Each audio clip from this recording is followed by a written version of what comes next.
എല്ലാവർക്കും നമസ്കാരം. ഇന്ന് ഞാൻ ഇടവം രാശിയെ പറ്റിയാണ് പറയാൻ പോകുന്നത്. ഗുരുവിൻ്റെ രാശി മാറ്റത്തിൽ ഇടവം രാശി എങ്ങനെയിരിക്കുമെന്നാണ് പറയുന്നത്. ഞാൻ ഈ ലഗ്നവും രാശിൻ്റെയൊക്കെ ഡിഫറൻസൊക്കെ മേഡം രാശിയെ പറ്റി പറഞ്ഞിട്ടുണ്ട്. അപ്പോൾ അതൊന്ന് കാണുക.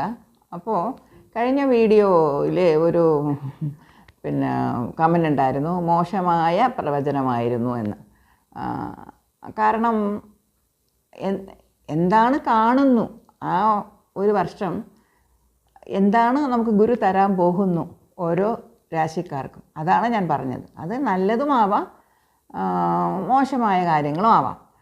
അതായത് നമുക്കിപ്പോൾ ഗുരുദശ തന്നെ നടക്കുന്നു എന്ന് വെച്ചോളൂ. ഒരാളിൻ്റെ ജാതകത്തിൽ 6, 8, 12 ഗുരു നിൽക്കുകയാണ്, അല്ലെങ്കിൽ ബാധകാസ്ഥാനം ബാധകാദിയോടൊപ്പം അങ്ങനെയൊക്കെ നിൽക്കുമ്പോൾ ഗുരുവിനൊരു അസ്തം, അതായത് കമ്പസ്റ്റൊക്കെ ആയ അവസ്ഥയിൽ ഗുരുവിന് അവിടെ ഒരു ബലം കുറയുന്ന സമയത്ത് ആ ദശയും ചിലപ്പോൾ മോശമായിട്ടുള്ളൊരവസ്ഥകളൊക്കെ കൊണ്ടുവരാം അല്ലേ.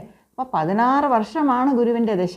അപ്പോൾ ആ 16 വർഷം നമുക്ക് കഷ്ടമാണെന്ന് പറഞ്ഞാൽ തീർച്ചയായും ആകാൻ ചാൻസ് ഇല്ല.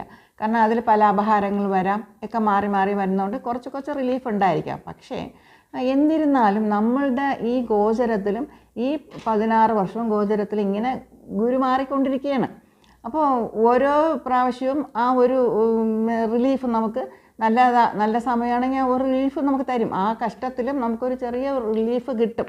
അതുകൊണ്ടാണ് എല്ലാവരും ഗുരു രാശിമാറ്റം ശ്രദ്ധിക്കുന്നത്. എന്തുകൊണ്ടാണ് ഇപ്പോൾ രാഹുവിൻ്റെയും കേതുവിൻ്റേതും ശനിയുടേതും ഗുരുവിൻ്റേതും എല്ലാ ആൾക്കാരും ശ്രദ്ധിക്കുന്നതും അതിനൊരു ഇമ്പോർട്ടൻസ് കൊടുക്കുന്നതും.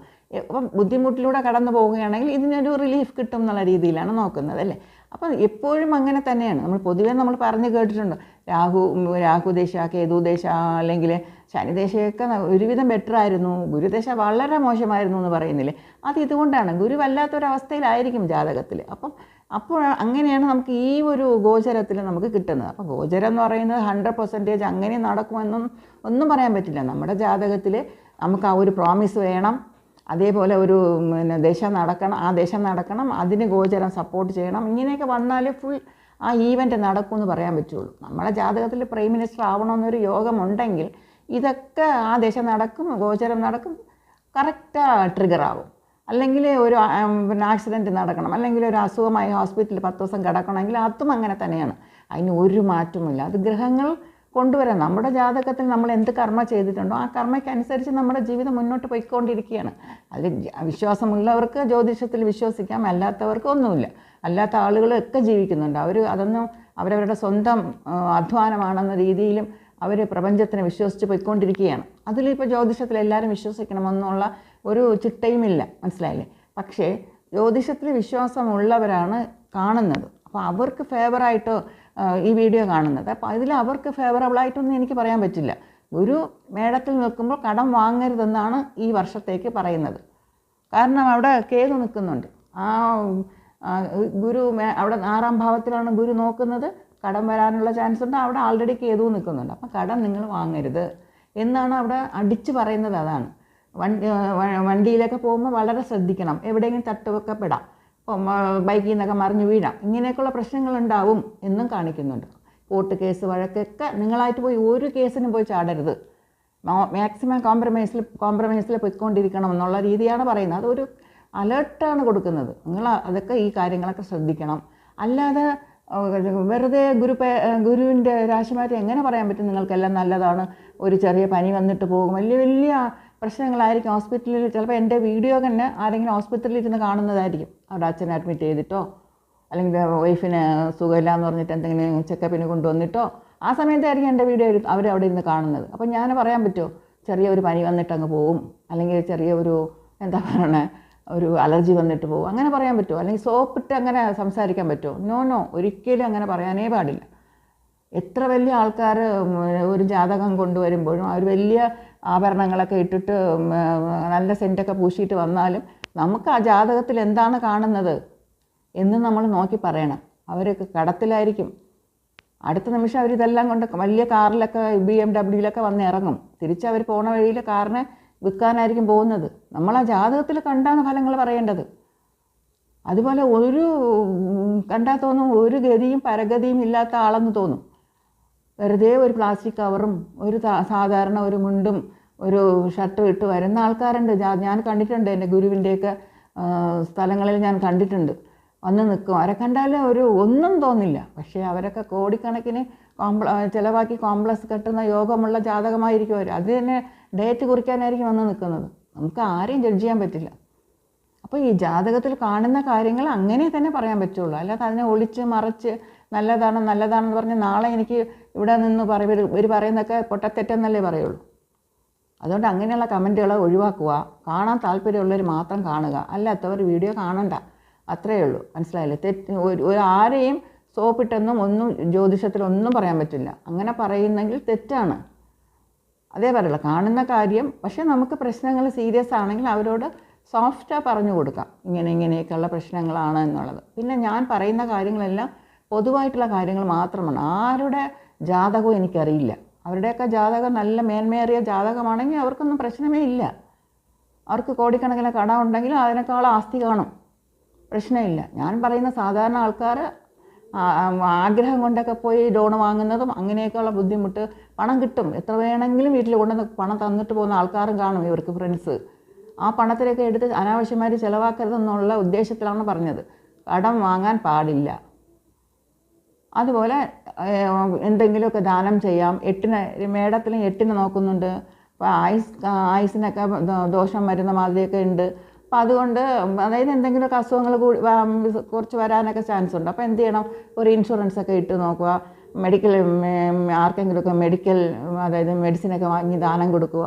ഇങ്ങനെയൊക്കെ ചെയ്താലൊക്കെ നല്ലതാണ്. ഇതൊക്കെ ലോജിക്കായിട്ടുള്ള പരിഹാരം. അമ്പലത്തിൽ പോയി നമ്മൾ പ്രാർത്ഥിക്കുന്നത് അതൊരു സൈഡ്.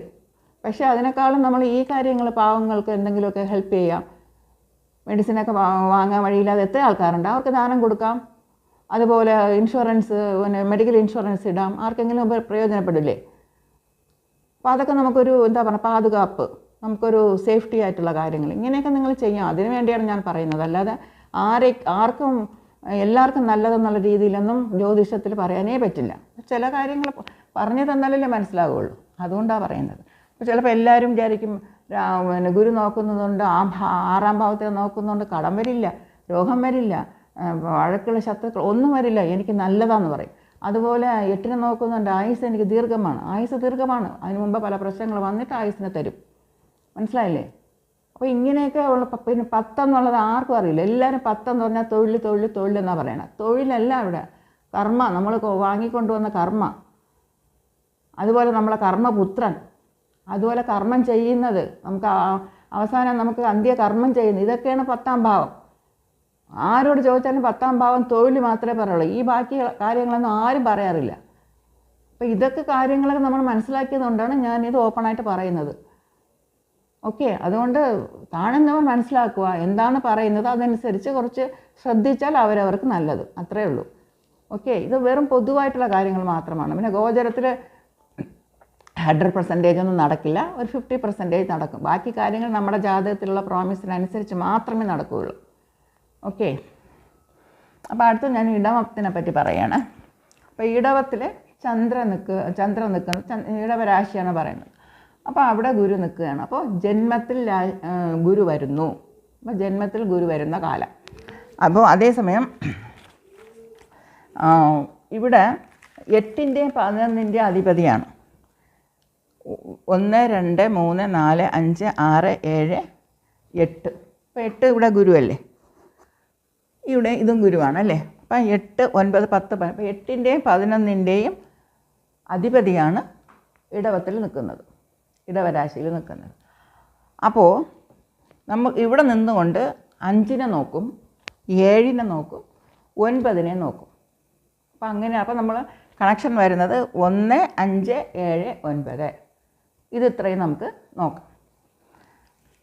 അപ്പോൾ 5നോട്ട് നോക്കുന്നത് കൊണ്ട് പൊതുവെ പണത്തിന് ഇവർ ശ്രദ്ധിക്കണം.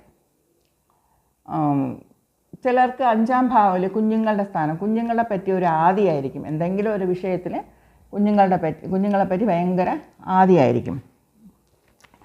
അതുപോലെ 5ാം ഭാവം എന്ന് പറയുമ്പോൾ നമ്മുടെ നമ്മൾ ഒരുപാട് പ്ലാൻ ഇട്ട് വെച്ചിട്ടുണ്ടാകും അല്ലേ. ഓരോന്നും നമുക്ക് നിറയെ പ്ലാൻ കാണും. ചിലത് സക്സസ് ആകും, ചിലത് അറിയാതെ അങ്ങ് പോകും. അപ്പം ഈ പ്ലാനിങ് എല്ലാം കുറച്ച് സ്ലോലി കാര്യങ്ങൾ നടന്നു പോകും.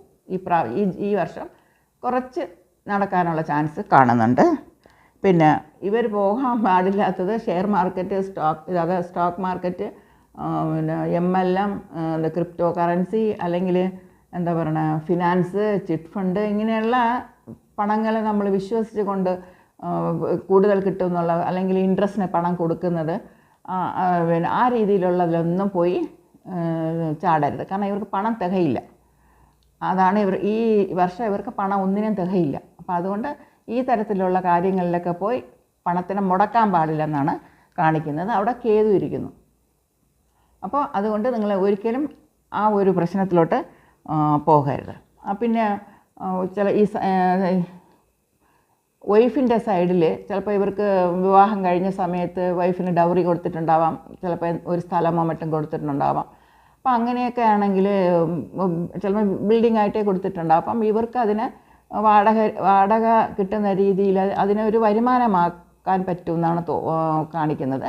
അതായത് ഇപ്പോൾ പ്ലെയിൻ സ്ഥലമാണെങ്കിൽ ഒരു ബിൽഡിംഗ് കെട്ടി വാടകയ്ക്ക് കൊടുക്കാം, ഷോപ്പിലൊക്കെ കൊടുക്കാം, അല്ലെങ്കിൽ വീടായിട്ട് കെട്ടി വാടകയ്ക്ക് കൊടുക്കാം. ആ തരത്തിലുള്ള വരുമാനം കിട്ടും. അല്ലെങ്കിൽ കോംപ്ലക്സ് പോലെ കെട്ടി ആ രീതിയിൽ പിന്നെ വരുമാനം ഉണ്ടാക്കാനുള്ളൊരു വഴി കാണുന്നുണ്ട്. അതുപോലെ വൈഫിനും ഹെൽത്ത് ഇഷ്യൂസ് കാണുന്നുണ്ട്. പിന്നെ ഇപ്പോൾ 5ലാണ് നോക്കുന്നത് കൊണ്ട് ഇപ്പോൾ അസ്ട്രോളജർ ആണെങ്കിൽ ഒരു പക്ഷേ നല്ല വരുമാനം കിട്ടുന്ന സമയമാണ്. അതുപോലെ വാക്കുകൾ കൊണ്ടുള്ള, അതായത് പണം മുടക്കാതെ ബിസിനസ് ഇൻവെസ്റ്റ്മെൻ്റ് ഒന്നും ഇല്ലാതെ വാക്കുകൾ കൊണ്ട് എന്തെങ്കിലുമൊക്കെ വരുമാനം ഉണ്ടാക്കുന്ന സമയം. അപ്പോൾ നമ്മൾ സംസാര രീതിയിൽ തന്നെ നമുക്ക് വരുമാനം ഉണ്ടാക്കുന്ന ഒരു വഴി, അത് നല്ലതായിരിക്കും. അതുപോലെ ടീച്ചിങ് പ്രൊഫഷൻ, ആ രീതിയിലൊക്കെ വരുമാനം, ഇപ്പോൾ ട്യൂഷൻ എടുക്കുക, അതൊക്കെ ഒരു വരുമാനം തരുമെന്ന് കാണിക്കുന്നുണ്ട്.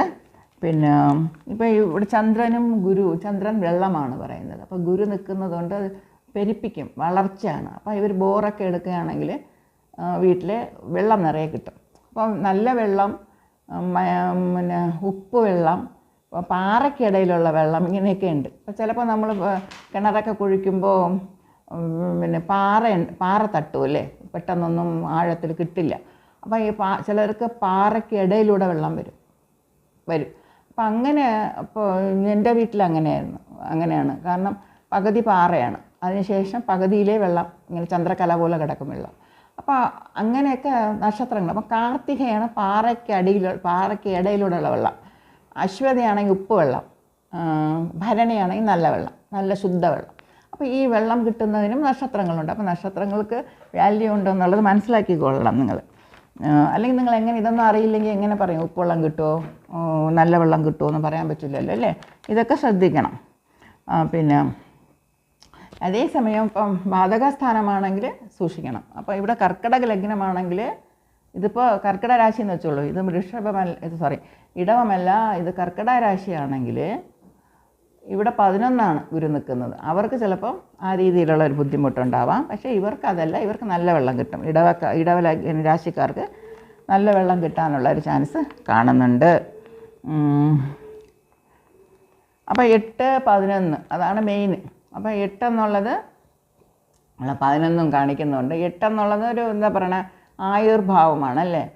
അപ്പോൾ ഒരു പ്രശ്നം, എന്തെങ്കിലും വലിയ ഒരു ഹോസ്പിറ്റലിൽ അഡ്മിറ്റ് ചെയ്യുന്ന ഒരവസ്ഥ, അല്ലെങ്കിൽ എന്തെങ്കിലും ഒരു പ്രശ്നം വന്നിട്ട് അതിൽ നിന്ന് രക്ഷപ്പെടുന്ന ഒരവസ്ഥയാണ്. കാരണം 8, 11 അപ്പോൾ 8ന് ദോഷം വന്നാലും 11 അതിൽ നിന്ന് രക്ഷപ്പെടുത്തുന്ന ഉള്ളതാണ് കാണിക്കുന്നത്. അപ്പോൾ 8, 11 എപ്പോഴും വളർച്ചയാണ്. അപ്പം വീണ്ടും ആൾ വളരും എന്നുള്ള രീതിയാണ് കാണിക്കുന്നത്, അല്ലേ? അപ്പോൾ 8, 11 ആയതുകൊണ്ട് ഒരു പ്രശ്നം, എന്തെങ്കിലും ഹെൽത്ത് ഇഷ്യൂസ് വന്നാലും അതിൽ നിന്ന് രക്ഷപ്പെടാനുള്ള ചാൻസ് ഉണ്ടെന്ന് കാണിക്കുന്നുണ്ട്. അപ്പോൾ അതിൻ്റെ ഭയം വേണ്ട. ഓക്കെ. പക്ഷേ എന്തെങ്കിലും ഒരു ചെറിയ ഇഷ്യൂ ഉണ്ടാവാൻ ഒരു ചാൻസ് കാണുന്നുണ്ട്. ജാതകം അറിയാത്തത് കൊണ്ട് അതിനായിട്ട് ഞാൻ ക്ലിയറായിട്ടും പറയുന്നില്ല. നിങ്ങൾ വണ്ടിയിലൊക്കെ പോകുമ്പോഴും എവിടെ പോകണമെങ്കിലും ഹൈറ്റിലൊക്കെ കയറി എവിടെ പോയാലും കുറച്ച് ശ്രദ്ധ വേണമെന്ന് മാത്രം. എല്ലാം ശ്രദ്ധിക്കാൻ വേണ്ടി പറയുന്നതാണ്. പിന്നെ എന്തെങ്കിലും അസുഖങ്ങളുണ്ടാവാനും ഒക്കെ ചാൻസ് കാണുന്നുണ്ട്. പിന്നെ പഠിക്കുന്ന കുട്ടികളാണെങ്കിൽ ഇപ്പോൾ എൻട്രൻസ് എഴുതാം, നീറ്റിനൊക്കെ പ്രിപ്പയർ ചെയ്യാമല്ലോ. അപ്പോൾ എന്ത് ചെയ്യണമെന്ന് വെച്ചാൽ കുറച്ച് കഠിനാധ്വാനം ചെയ്യണം. അങ്ങനെ എങ്ങനെയെങ്കിലുമൊക്കെ എഴുതി രക്ഷപ്പെടാം എന്നുള്ള കുറുക്ക് വഴിയൊന്നും പറ്റില്ല. കഠിനാധ്വാനം ചെയ്യേണ്ട സമയമാണ്. പിന്നെ 9നെ നോക്കുന്നതുകൊണ്ട് നല്ല ഒരു ഗുരുവിനെ കിട്ടാൻ ചാൻസ് ഉണ്ട്. അപ്പം ഇവർക്ക് ട്യൂഷനോ എന്തെങ്കിലും ഏർപ്പാട് ചെയ്ത് നല്ല ഒരു ഗുരുവിനെ കണ്ടുപിടിച്ച് അതിനുള്ള ഒരു ഹെൽപ്പ് ഇവർ ചെയ്ത് കൊടുത്താലേ എങ്കിലേ ആ കുട്ടികൾക്ക് അതിൽ നിന്ന് കരകയറാൻ പറ്റുള്ളൂ. കാരണം ഇപ്പം പഠിത്തത്തിൽ കുറച്ച് മോശമാകുന്ന സമയമാണ്. ഓക്കെ, അപ്പോൾ അത് പേരൻസ് കുറച്ച് ശ്രദ്ധിക്കണം. അതുകൊണ്ട് അവരെ വഴക്ക് പറയുക അതൊന്നും ചെയ്യരുത്.